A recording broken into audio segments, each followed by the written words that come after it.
నమస్తే. శ్రీమాత్రే నమః. శ్రీ గురుభ్యో నమః. ఇప్పుడు మనకి గ్రహాల సంచారము చాలా విశేషంగా జరుగుతోంది.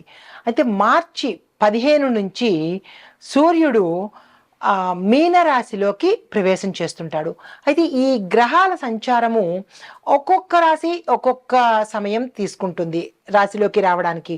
ఇప్పుడు సూర్యుడిని కనుక తీసుకున్నట్టయితే సూర్యుడు ప్రతి నెలకు రాశులు మారిపోతూ ఉంటాడు. అంటే 12 రాశుల్ని 12 అంటే ఒక సంవత్సరంలో చుట్టి వస్తాడనమాట.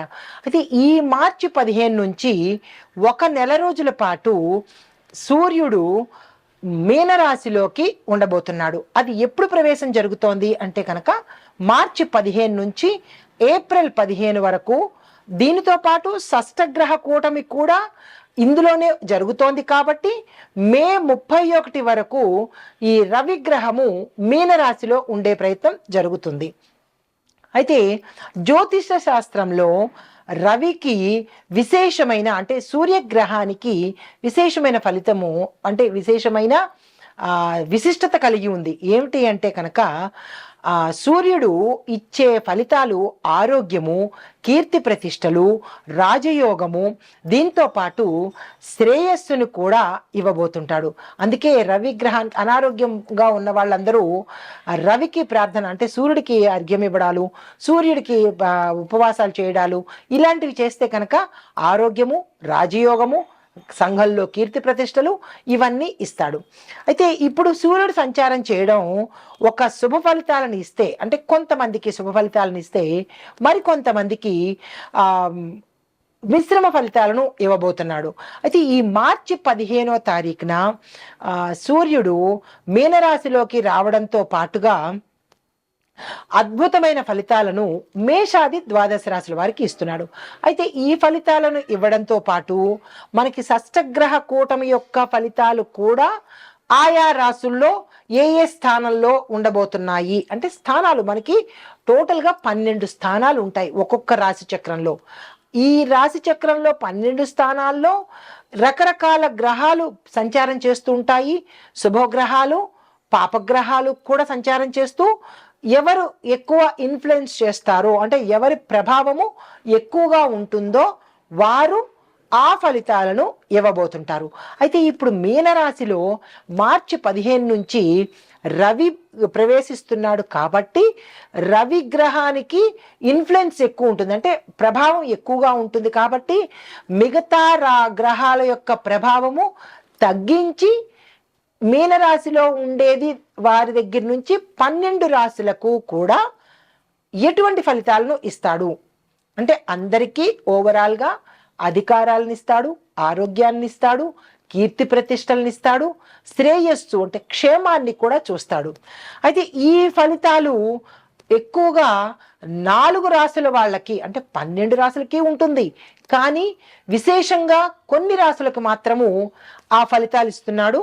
అయితే ఈ రవి మీన సంక్రమణం అంటే మీనరాశిలోకి ప్రవేశించడం వల్ల 12 రాశుల వారికి గ్రహస్థితి ఎలా ఉండబోతోంది, వారిచ్చే ఫలితాలు ఏమిటి అనేది చూసినట్టయితే ముందుగా ఈ గ్రహస్థితి రవి మీనంలో ప్రవేశించడం వల్ల జలతత్వము, ఎందుకంటే మీనము జలతత్వానికి సంబంధించింది కాబట్టి భావోద్వేగాలు ఎక్కువగా ఉంటాయి. ఆధ్యాత్మిక పరంగా వీరికి ఎక్కువ అభిరుచి పెరుగుతుంది. అయితే బుధుడు, శుక్రుడు, శని, కేతు స్థితిని బట్టి వారి యొక్క రాశుల్లో ప్రభావం మారిపోతుంది. అయితే ఈ సమయంలో చంద్రమంగళ యోగము యొక్క ఫలితాలు, దీంతో పాటు రాహు, కేతు కూడా మార్గదర్శకము చేస్తారు అంటే మీకు ఒక గైడ్ లాగా మీకు మార్గాన్ని నిర్దేశిస్తారు. తదుపరి రాశి కుంభరాశి. ఈ రాశిలో ఉండే ఉద్యోగస్తులకు అనుకున్న చోటికి మార్పులు వస్తాయి, స్థానచలనాలు, ఉద్యోగంలో మార్పులు. దీనితో పాటు కొంతమందికి ఉన్నత స్థాయికి వెళ్ళే అవకాశం గోచరిస్తోంది. తర్వాత వ్యాపారస్తులకు కొత్త ఒప్పందాలు కానీ, వ్యాపార విస్తరణ కానీ, పెట్టుబడులకు కానీ లాభదాయకమైన మార్పులు కనిపించే అవకాశము, లాభదాయకమైన సూచనలు కూడా కనిపించే అవకాశం ఉంది. ఆ ప్రయత్నాలు చేసుకోండి. కుటుంబ పరంగా చూసినట్టయితే సంతోషకరమైన వాతావరణము, గతంలో విడిపోయిన భార్యాభర్తలు తిరిగి కలుసుకునే అవకాశము ఈ సమయంలో కనబడుతోంది. దీంతో పాటు మీ బంధుమిత్రులతో సత్సంబంధాలు కలిగి రాకపోకలు జరిగే అవకాశం గోచరిస్తోంది. శుభకార్యాలు చేస్తారు, శుభ వర్తమానాలు అందుకునే ప్రయత్నం చేస్తారు. తర్వాత విద్యార్థులకు ఎక్కువ కష్టపడితేనే తప్ప మీ గోల్స్ని రీచ్ అవ్వలేని పరిస్థితి ఉంది కాబట్టి జాగ్రత్తలు తీసుకోండి. జ్ఞాపక శక్తిని పెంచుకునే ప్రయత్నం తప్పనిసరిగా చేసుకోండి. ఆరోగ్య పట్ల చూసినట్టయితే అనారోగ్య సూచనలు, ప్రమాదాలు గోచరిస్తున్నాయి. జాగ్రత్తలు పాటించుకోండి. రాజకీయ రంగంలో, సినిమా రంగంలో ఉన్న వారికి అనుకూలమైన వాతావరణం గోచరిస్తోంది. అనుకూలమైన ఫలితాలు వస్తాయి. పదవులు కలిగే అవకాశము, సినిమా రంగంలో ఉన్న వాళ్ళకి ఛాన్సెస్ వచ్చే అవకాశము గోచరిస్తోంది. అయితే మీకు చెప్పదగిన పరిహారాలు, శివ పూజ శివాలయంలో చేసుకోండి. రెండవది, రాగి పాత్రలో నీళ్లను తప్పనిసరిగా తాగండి. రాగి చెంబులో రాత్రంతా పెట్టుకుని తెల్లారి తాగండి. ఉదయం అంతా కానీ ప్లాస్టిక్ వాటిల్లో కాకుండా, లేదా ఈ సిల్వర్ వాటిల్లో కాకుండా, లేదంటే ఇనప వాటిల్లో కాకుండా రాగి పాత్రలో నీళ్లు మాత్రమే తాగే ప్రయత్నం తప్పనిసరిగా చేసుకోండి. అయితే భోజనానికి ముందు గోపూజ చేసుకోండి. అంటే ప్రతివారు గోశాలకు వెళ్ళలేరు కాబట్టి గోమాతను మీ మందిరంలో ఉంచుకోవడం కానీ, లేదా గోమాత పటానికి కానీ భోజనానికి ముందు వెళ్ళి దండం పెట్టుకుని ఒక పువ్వుని సమర్పించినట్టయితే కనుక అది కూడా గోపూజే అవుతుంది.